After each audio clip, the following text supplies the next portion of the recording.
সকলকে জয়গুরু ও প্রণাম। এই আমাদের বর্তমান 2026-এ যে বিজেপি সরকার জিতেছে, তারপরে আমরা তো জানতাম না কে মুখ্যমন্ত্রী হবে। শুভেন্দুবাবুর ভাষণ শুনেছি, ওনাকে দেখেছি অনেক জায়গায়, অনেক এসে দিলীপ ঘোষকে ওনাকেও দেখেছি, চিনি মোটামুটি। তারপরে আমাদের প্রধানমন্ত্রীজি নরেন্দ্র মোদী, সত্যি উনি একজন আদর্শ মানুষ। সত্যি ওনাকে দেখে বোঝা যায়। ওনাকে দেখলে আপনার মনে হয় যে হ্যাঁ, উনি একজন সৎ, আদর্শ এবং আধ্যাত্মিক মানুষ।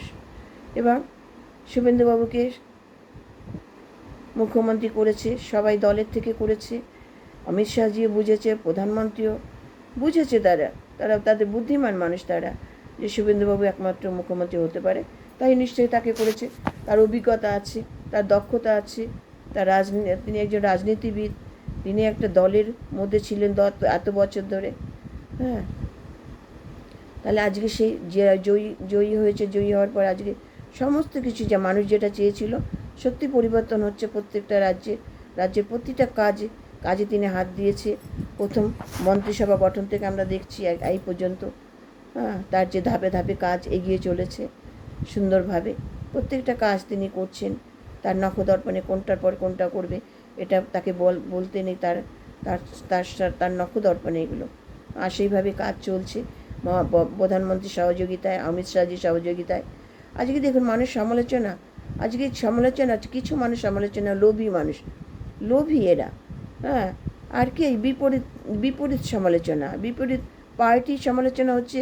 কিছু লোক আছে সমালোচনা করতে ভালোবাসে। এই যে সমালোচনা, এই আমি এক একটা করে বলছি। এই যে আশাকর্মীরা, এই তাদের যে এতগুলো টাকা বাড়িয়ে দিল, আজকে একটা মেয়ে বা একটা বউ, তার 15,000 টাকা মাসিক আয় যথেষ্ট। আজকাল কত ঘরের মেয়েরা, বউরা বেকার বসে আছে, তারা কত কষ্টে আছে, ছেলে মেয়েকে পড়াতে পারছে না, লোকের বাড়ি বাসন মেজে তারা খেতে হচ্ছে। আর বলে না, যে যত চায়, যে যত পায় সে তত চায়। এটাকেই দেখতে পাই। যে আশাকর্মীরা, এরা আবার আন্দোলন শুরু করেছে। এটা কি ঠিক কি এটা?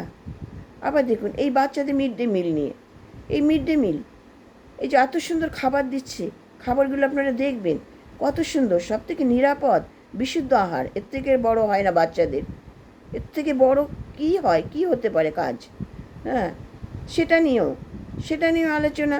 সেখানে তারা রান্নার মাসিরা কোথায় যাবে, কি করবে? কেন সরকার এত দেখতে যাবে কেন? সরকার দেবে শিশুরা কিভাবে ভালো থাকে, এটা সরকারের কাজ। তারা এই যে তখন বেরিয়ে আসে, তাদের ভিতরে দুর্নীতিটা বেরিয়ে আসে। যে বস্তা বস্তা চাল ডাল কটা খাওয়ায় বাচ্চাদের, সব তো বস্তা ভরে তারা বাড়িতে নিয়ে যায়, তাদের সংসার চলে, আবার ভিতরে বিক্রি হয়। এগুলো তো আমরা দেখেছি এগুলো। এর জন্য একটা প্রাইমারি স্কুলের হেডমাস্টার সাসপেন্ড হয়ে গেল, জানেন আমাদের স্কুলের পাশে প্রাইমারি স্কুলে আমরা নিজে তোকে দেখেছি এই দুর্নীতির জন্য, এই চাল ডাল বিক্রি করার জন্য। আবার দেখেন এই যে শিশু নিকেতন না কি আছে, এই বাড়ি কিছু স্কুল হচ্ছে না, বাড়িতে আমরা দেখেছি সেখানে যে পরিমাণে ছোট ছোট বাচ্চাদের যে খেলার চলে পড়ায়, এখানে দেখেছি কত খাবার আসে, কত চাল ডাল তেল ডিম। এখানে সেই টাকা ওই যেখানে যার ঘরে স্কুল হয় তার সংসারটা পুরো চলে, আবার ভিতরে মানে বিক্রিও করে এরা, তার সংসারে পুরো চলে এই স্কুলের চাল ডাল আর ইসে। তাহলে বাচ্চাদের কি খাওয়াচ্ছে? কিছুই দিচ্ছে না, ফেনা ভাত না একটু খিচুড়ি আর হাফ ডিম, এই তাদের খাওয়াচ্ছে প্রতিদিন। এটা আমরা নিজের চোখে স্বচোখে প্রতিদিন দেখছি, সেটা বলছি আমি। তাহলে দেখতে পাচ্ছেন তাহলে কি হচ্ছে, কোথায় কি হচ্ছে। তাহলে সরকার কি এগুলো দেখতে যাবে না, তার কাজ দেখতে যাবে, যে কতটুকু কাজ করছে, কিভাবে কাজ করে চলেছে সেটা দেখবে। কার এত লাভ ক্ষতি দেখতে গেলে তো সরকার কাজ করতে পারবে না। এই যে কলকাতা পরিষ্কার পরিচ্ছন্ন হচ্ছে, আজকে 40 বছর ধরে 30 বছর ধরে নাকি দোকানদারি করছে। আপনারা বলুন তো, এই দোকানদারি করছে বেসরকারি জায়গায়, আজ বেআইনিভাবে। এটা কি ঠিক হয়েছে? করেছে, এখন সরকার উঠে যাবে, তার পিছনে আবার কথা আসবে কেন? এখানে পিছনে কথা আসবে কেন? সারা জীবন কি কলকাতা শহরটাকে তারা আগলে রেখে দেবে এইভাবে? আর এইভাবে দুর্ঘটনা ঘটবে, এইভাবে মানুষের হাঁটা চলার অসুবিধা। আজকে যানবাহন অত্যাধিক বেড়েছে, যানবাহন যাতায়াতের ডবল রাস্তা না হলে যানবাহন আপ ডাউন করতে পারছে না। এইগুলো কি মানুষের চোখে পড়ছে না? শুধু সমালোচনা, শুধু সমালোচনা। এরা কোথায় যাবে? এরা কেন বসেছে? এরা কি 40 বছরে পারেনি এক কাঠা জায়গা কিনতে, কোনো মার্কেটে একটা দোকান কিনতে? ক্ষমতা ছিল না? ছিল।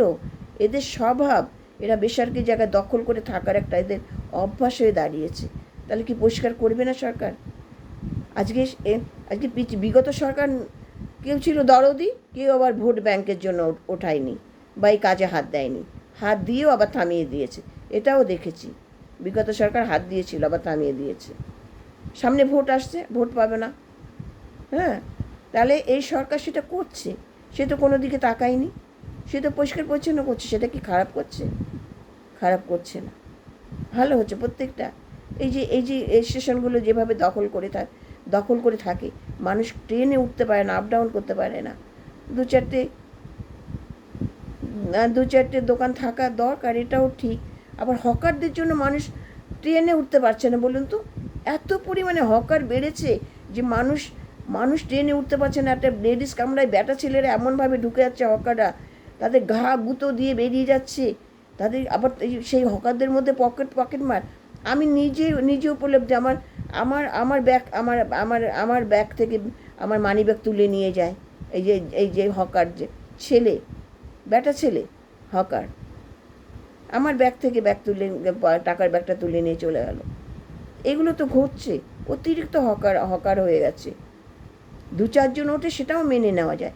আর ট্রেনের ভিড়ের মধ্যে যদি হকার ওঠে, তখন বলুন তো, তারা সেই ঠেলা গুঁতো দিয়ে তারা ভিতরে ঢুকে যাচ্ছে। কি অস্বস্তি তখন লেডিস কামরায় জেন্টস হকার। তারপরে এই যে রাস্তায় যে ট্রেনগুলো চলছে, এই রেল লাইনগুলো ঢাকুরিয়া এই দিকটাই বেশি। এই যে এই দক্ষিণ এই ঢাকুরিয়া, যাদবপুর, তারপরে এই যে বালিগঞ্জ, পার সার্কাস, ওইদিকে দেখুন তো ট্রেন লাইনটা কীভাবে ট্রেন লাইনটা দখল করে রেখেছে। তাহলে এরা তো কত বছর ধরে আছে, তাহলে এরা কি পারেনি এখান থেকে এক কাটা জায়গা কিনে সরে যেতে? কোথাও যায়নি তো এরা। তাহলে এদের ভর্তুকি কে দেবে? আবার তুলে দেবে, আবার এসে ভরে যাবে। হ্যাঁ, তাহলে এইগুলো যদি দেখতে যায়, তাহলে তো কাজ হয় না। হ্যাঁ, দিয়েছে তো পুনর্বাসন। সিপিএমের সরকার সময় কত পুনর্বাসন হয়েছে, কত মানে হয়েছে, বসতি দিয়েছে তো। সেগুলো সরকারি জায়গাতে দিয়েছে, সরকারি জায়গা ছিল, ফাঁকা জায়গা, সেখানে দিয়েছে। তার জন্য তো রেল লাইন দখল করে, কলকাতার রাস্তা দখল করে থাকা, এটা তো ঠিক নয়। ঠিক কি? এটা তো বেআইনি নাকি? এটা তো অসুবিধা হয় মানুষের। যেমন ট্রেনে যে শিশুরা যদি দৌড়ে গিয়ে ইসের মধ্যে ঢুকে পারে, হ্যাঁ, চলন্ত ট্রেনের মধ্যে ঢুকে যায়, বা কোনো একটা অ্যাক্সিডেন্ট ঘটে, বলুন তো, সরকার তার জন্য দায়ী থাকবে। এটাই তো প্রত্যেকটা কাজই। এই যে অন্নপূর্ণা ভাণ্ডার নিয়ে সমালোচনা। সবার জন্য কি অন্নপূর্ণা ভাণ্ডার? আমি তো দেখেছি তাদের পাকা বাড়ি, তার স্বামীরা চাকরি করে, তারাও ফর্ম ফিল আপ করছে, আমরা নিজে দেখতে পাচ্ছি।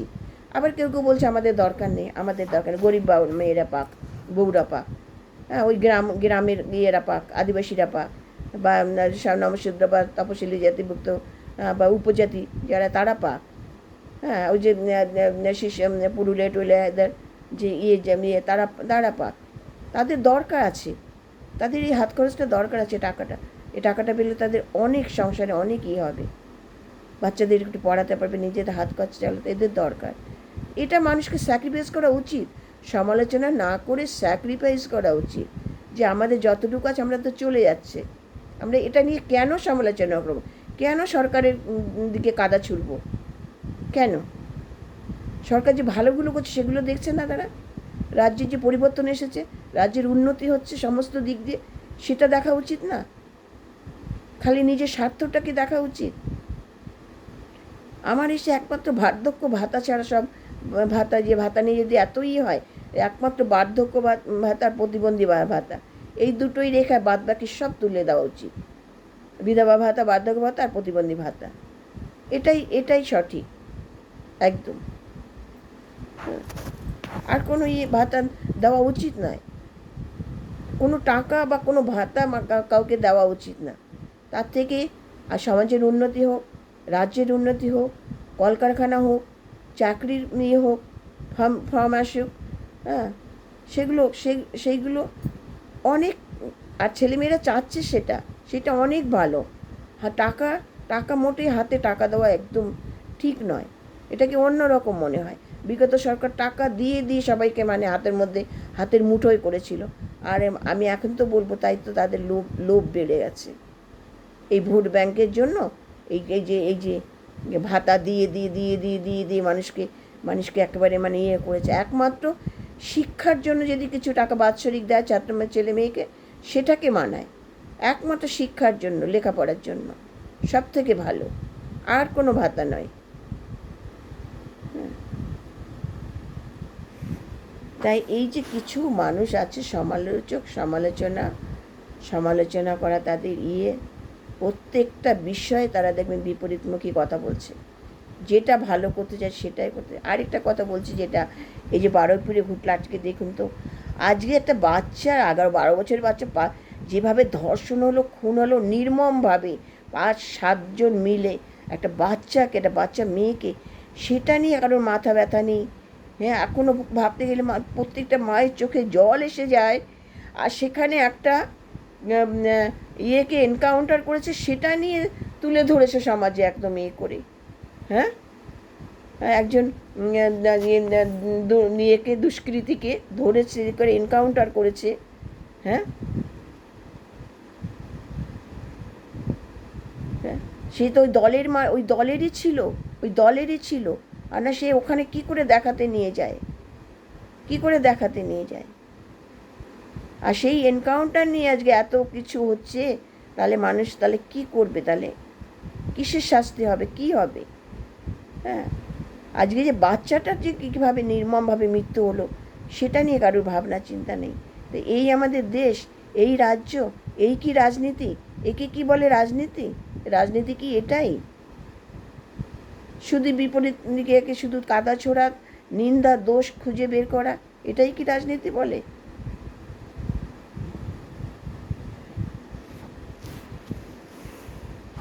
একটি দেশ শাসন করতে হলে, রাজ্য শাসন করতে হলে, যে মন্ত্রীকে আগে ন্যায় আদর্শ পরায়ণ হতে হবে। তার মধ্যে কোনো হিংসা থাকবে না, অহংকার থাকবে না, হ্যাঁ, লোভ থাকবে না, ক্রোধ থাকবে না, তবেই তো সে মন্ত্রী। হ্যাঁ, তা সেই গুণগুলো যদি তার মধ্যেও না থাকে, তাকে কি মানুষ করবে, মানবে? হ্যাঁ, যে মুখ্যমন্ত্রী হবে সৎ, আদর্শ, ন্যায়পরায়ণ, হ্যাঁ, ক্রোধ, হিংসা, লোভ তার মধ্যে থাকবে না, তবেই তো সে মন্ত্রী, সৎ, আদর্শ। নমস্কার। আমার আলোচনা ভালো লাগলে লাইক, শেয়ার, কমেন্ট করবে সকলকে। জয়গুরু।